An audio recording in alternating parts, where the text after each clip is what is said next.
City India news Telugu, ఇది చీకటి వెలుగు. Welcome to city India news. Maktal నియోజకవర్గ కేంద్రంలో గత కొన్ని రోజులుగా మంచినీరు రావడం లేదు. మక్తల్లో కేబుల్స్ పాడయ్యాయని త్రవ్వుతూ మిషన్ భగీరథ పైపు లైన్ పోగొట్టారని తెలిసి వారిని హెచ్చరించిన స్థానిక శాసనసభ్యులు వాకిటి శ్రీహరి ప్రజలకు ఇబ్బందులు కలిగిస్తే చుట్టూ ఉండేదే లేదని అన్నారు. ఇంకోసారి మున్సిపాలిటీలో అనుమతి లేకుండా ఇలాంటి చర్యలకు పాల్పడితే వారిపై కఠిన చర్యలు తీసుకోవాలని మున్సిపల్ కమిషనర్కి ఆదేశించారు. వీలైనంత త్వరగా పనులు పూర్తి చేసి ప్రజలకు ఎలాంటి ఇబ్బంది కలగకుండా మంచినీరు అందించాలని ఆదేశించారు.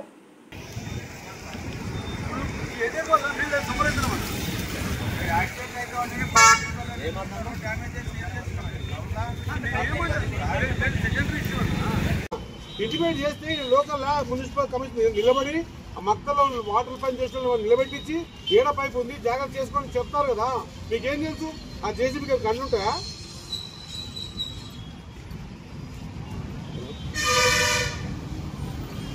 ఇప్పుడు ఈ సఫర్ ఎవరు చూడాలి అంటున్నారు. సఫర్ వాటర్ ఎవరు చూడాలా? దీన్ని ఎవరు ఫేస్ చేయాలా? లేదు I discuss this not fair sir. Unfortunate అంటారు. ఒక అన్ఫార్చునేట్ వర్డ్కి మేమంతా ప్లీజ్గా రిక్వెస్ట్ చేస్తా ఉన్నాం. ఇంకా ఇంకో అయితే ఈ తొలగొడుతుంది.